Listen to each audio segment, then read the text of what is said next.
Hello, मी doctor कल्पना नाईक. वय वर्ष 80, राहणार अथश्री, हडपसर. आमच्याकडे हडपसर अथश्रीमध्ये रुटीन मेडिकल चेकअप होतो दरवर्षी. या वर्षी नोटीस लागली बेस्ट स्क्रीनिंग पण आहे आणि मला वाटलं की आपण जाऊन करून घ्यावं. नोबलला आहे, जवळ आहे. त्यामुळे आम्ही पटकन तिकडे गेलो आणि पुढे जे काय झालं ते इतक्या फास्ट, अनइमॅजिनेबल, म्हणजे स्वप्नात वाटणार नाही असं. आणि साधारण एक 5 ऑक्टोबरला आम्ही 5 ऑक्टोबरला हॉस्पिटलमध्ये संध्याकाळी गेलो आणि त्यावेळेला सगळे म्हणजे सणाचे दिवस होते, दसरा, दिवाळी, आणि त्याच्यातच म्हटलं हे करून घ्यावं. आणि तिकडे गेल्यावर ते मॅमोग्राफी त्याची करायला त्याला वरती पाठवलं आणि तेवढ्यात त्यांचा रिपोर्ट पण आला अर्धा एक तासाच्या आतमध्ये. तर त्यामध्ये त्यांच्या ऑफिसमध्ये हिला घेऊन आम्ही गेलो. ते संध्याकाळी आली होती. आणि त्यानंतर आफ्टर चेकअप वगैरे त्यांनी मला काही मॅमोग्राफीमध्ये त्यांना जे दिसलं तिथे एक छोटंसं नोड्यूल होतं, जवळजवळ 1.5 सेंटीमीटरचं. म्हणजे ते खूपच छोटं होतं आणि ते तसं डिटेक्ट झालं नसतं. पाल्पेट करून म्हणजे हात लावून वगैरे काहीच कळत नव्हतं. सगळं काही नॉर्मल होतं.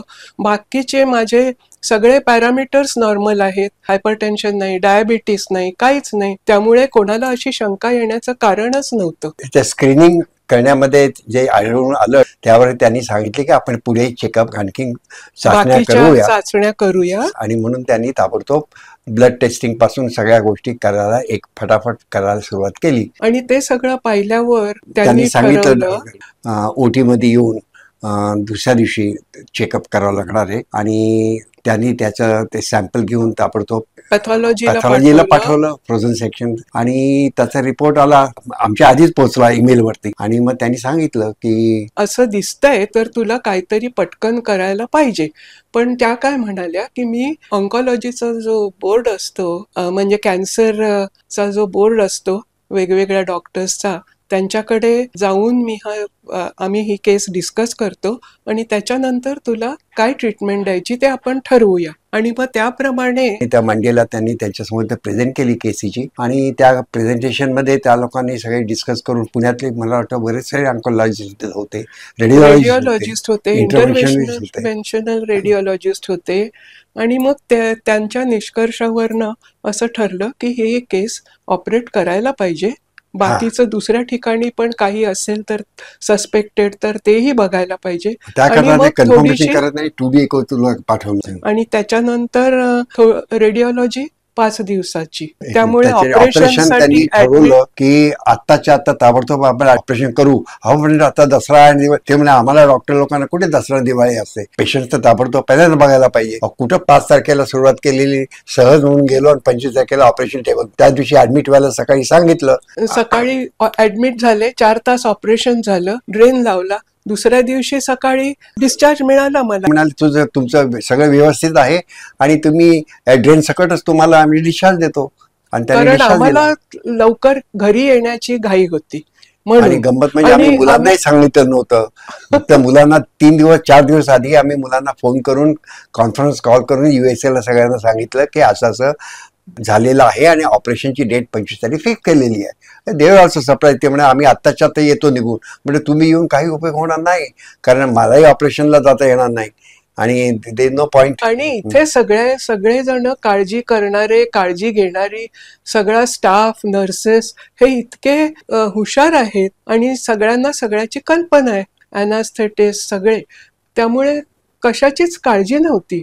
त्यावेळेला इथेही कोणाला कळलं नाही की अरेच्या कल्पना, तुझं ऑपरेशन पण झालं, असं लोक म्हणू लागली. आणि खरं म्हणजे कॅन्सर म्हटल्यावर सगळ्यांना भीती वाटते, एकदम धसका बसतो की अरे हे काहीतरी मोठं झालंय, हा असाध्य रोग आहे वगैरे वगैरे. तर तसं काही नाहीये. आता लकीली मी ह्या स्क्रीनिंगच्या वेळेला गेले आणि हे ब्रेस्ट स्क्रीनिंग किती महत्वाचं आहे हे त्याच्यावरनं कळतं आपल्याला. म्हणजे वेळेत सगळ्या बायकांनी जाऊन हे ब्रेस्ट स्क्रीनिंग करून घ्यावं. आपल्याला हॉस्पिटल सगळी मुभा देते, सगळं देते, फॅसिलिटीज मिळतायत. कॅम्पमध्ये जरूर नावं नोंदवावी, करून घ्यावं. कारण आपल्याला जरी काही दिसलं नाही, कळलं नाही, तरी कुठेतरी काहीतरी एखादं असलं तर आजकालच्या जगात इट इज व्हेरी डिफिकल्ट. आणि आता त्याच्यावर काही त्यांनी सांगितलं विशेष तुम्हाला आता काही करायचं नाही, एव्हरीथिंग इज ओव्हर. म्हणजे फक्त फॉलोअप करत राहायचे आणि टॅबलेट्स आहेत, फक्त एक टॅबलेट रोज घ्यायची ते आणि 365 दिवस घ्यायचे. मधनं मधनं येऊन ते सांगतील त्याप्रमाणे चेकअप करून घ्यायचे. That's all. त्यामुळे माझं सगळं काही रुटीन आता नॉर्मल झालेलं आहे, अन्न दूषित झालेलं आहे, स्ट्रेसफुल लाईफ झालंय. म्हणजे कुठून कुठे जायला पण आपल्याला इतका ताण असतो. आणि त्या ह्याच्यात त्याचप्रमाणे आपण त्याचप्रमाणे आपल्या हडपसरमध्ये, खराडीमध्ये आणि सगळ्या एरियामध्ये पुण्यातल्या डेव्हलपिंग असल्यामुळं 30 ते 40 मजली बिल्डिंग सुरू झालेल्या कन्स्ट्रक्शनच्या, आणि त्या धुळीच्यामुळे आपल्याला हा स्ट्रेस आणि आतमध्ये प्रदूषण होऊन हा त्रास होतो.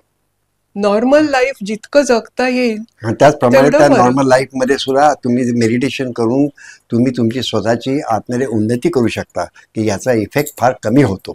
त्यामुळे नोबल हॉस्पिटलमध्ये ऑलरेडी कल्पनाचं ऑपरेशन ते झालेलं असल्यामुळं त्याचा आम्हाला सगळी माहिती होती. पण ह्या वेळेस आम्ही बघितलं की नोबल हॉस्पिटल फारच उत्कृष्ट झालेलं आहे.